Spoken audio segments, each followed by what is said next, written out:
रावणाने सीतेचे हरण केल्यानंतर राम, लक्ष्मण आणि सगळी वानर सेना समुद्रकिनारी पोहोचले. मग पुढे जाणार कसं हा सगळ्यात मोठा प्रश्न निर्माण झाला.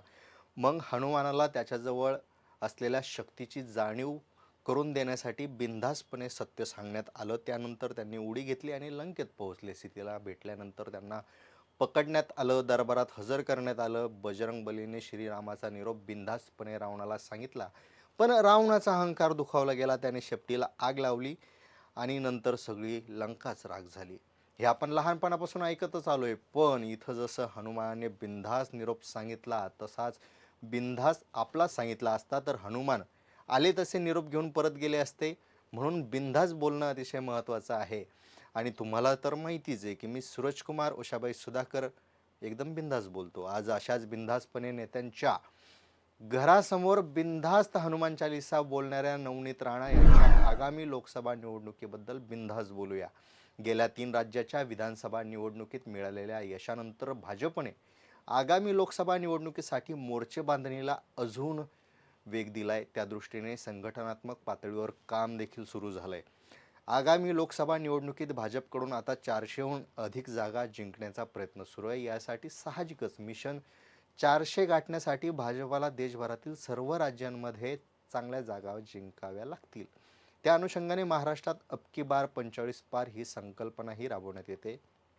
मात्र राज्यातील अमरावती येथील विद्यमान खासदार नवनीत राणा आहेत आणि त्यांना महायुतीतून संधी मिळाली किंवा युवा स्वाभिमान पक्षातून त्या स्वतंत्र जरी लढल्या तरी ज्यांची खासदारकी धोक्यात येण्याची चिन्हे दिसत आहे. विशेष म्हणजे यामागे भाजपच असेल. काय असणार कारण आहे पाहूया. नमस्कार. यामध्ये पहिली बाब म्हणजे काँग्रेसचे मतदार. अमरावती विधानसभामध्ये 14 तालुके येतात, त्यामध्ये 6 विधानसभा मतदारसंघ आहेत. या 6 विधानसभा मतदारसंघामध्ये 2 प्रहारचे आमदार, 1 अपक्ष आमदार तर 3 काँग्रेसचे आमदार आहेत. 1951च्या पहिल्या लोकसभा निवडणुकीपासून अमरावती लोकसभा मतदारसंघावर 1991 पर्यंत म्हणजेच भारताच्या माजी राष्ट्रपती श्रीमती प्रतिभाताई पाटील निवडून येईपर्यंत अमरावती लोकसभा मतदारसंघ काँग्रेसचा बालेकिल्ला होता. म्हणजेच इथं काँग्रेसच्या मतदारांची संख्या अधिक असल्याचं दिसतं. दुसरी महत्त्वाची बाब म्हणजे नवनीत राणा यांच्याबद्दलचा कमी होत जाणारा विश्वास. त्यांचे पती रवी राणा हे अगोदर काँग्रेसच्या जवळचे मानले जात होते. नंतरच्या काळात ते राष्ट्रवादी काँग्रेसशी जुळले गेले.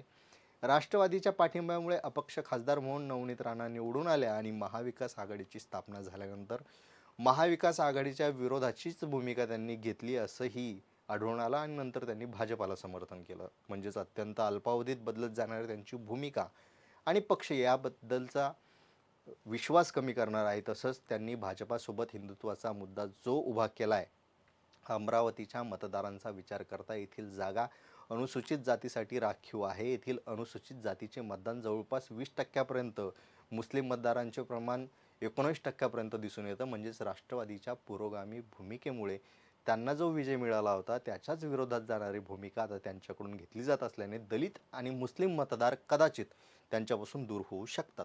पराभव होण्याची शेवटची आणि अतिशय महत्त्वाची बाब म्हणजे शिवसेनेचे 2दा खासदार राहिलेले आनंदराव अडसूळ यांच्या या मतदारसंघात चांगले संघटन आहे. मात्र शिवसेनेत फूट पडल्यानंतर अडसूळ हे शिंदे गटात गेले. त्यानंतर बच्चू कडू देखील आपल्या पक्षाचा उमेदवार उभा करण्यासाठी इच्छुक आहेत. आता देवेंद्र फडणवीस यांचे जवळचे समजल्या जाणाऱ्या नवनीत राणा, एकनाथ शिंदे यांचे जवळचे समजले जाणारे आनंदराव अडसूळ, तटस्थ भूमिका घेणारे आणि राणा यांचे विरोधक असलेले बच्चू कडू हे तिन्ही उमेदवार प्रबळ आहेत. विशेष म्हणजे महायुतीचेच आहेत. नवनीत राणा आणि आनंदराव अडसूळ 2014 आणि 2019मध्ये विरोधी लढले आहेत. आता साहजिकच त्यांची एकमेकांप्रती काय भावना असेल याचा अंदाज आपण बांधू शकतो. दुसरीकडे राणा आणि बच्चू कडू यांची वाद आपल्या सगळ्या महाराष्ट्राला माहिती आहे. या लोकसभा मतदारसंघात 2 आमदार हे प्रहारचे आहेत. त्यांचीही महत्त्वाची भूमिका यावेळेस निर्णायक ठरू शकते. यामध्ये बच्चू कडू यांचा देखील समावेश आहे. तसेच विद्यमान सरकार बद्दल बच्चू कडू यांची असलेली भूमिका पाहता बच्चू कडू यांना टाळणे महागात पडू शकते. जर तसं झालं नाही तर ते महायुतीला किती पाठिंबा देतील किंवा आपल्या पक्षाचा उमेदवार उभा करून मतांची विभागणी करतील का, हा एक प्रश्न आहे. आनंदराव अडसूळ यांना संधी नाकारली तर त्यांचा शिंदे गटात येऊन काय उपयोग, असाही प्रश्न निर्माण होऊ शकतो आणि म्हणून ते शिवसेनेत परतू शकतात. म्हणजेच ठाकरे गटाकडे जाऊ शकतात किंवा महायुतीत सहभागी होऊ शकतात. आणि बंडखोरी करू शकतात. दुसरे आश्वासन देऊन शांत जरी त्यांना केलं तरी त्यांचा आतून पाठिंबा किती प्रामाणिक असेल याबद्दलही शंका व्यक्त केली जाते. म्हणजेच या तिघांपैकी कोणीही एक दुसऱ्याला पाठिंबा देईल याची कोणतीही शक्यता नाही. एकंदरीतच कोणा एकाला संधी दिली म्हणजे महायुतीतच 3 ठिकाणी मतदारांची विभागणी होणार आहे. यामुळे मतदारसंघात वंचितचे तयार होणारे सकारात्मक वातावरण महाविकास आघाडीला यश मिळवून देऊ शकते. आपल्याला काय वाटते कमेंटमध्ये बिनधास्त सांगा.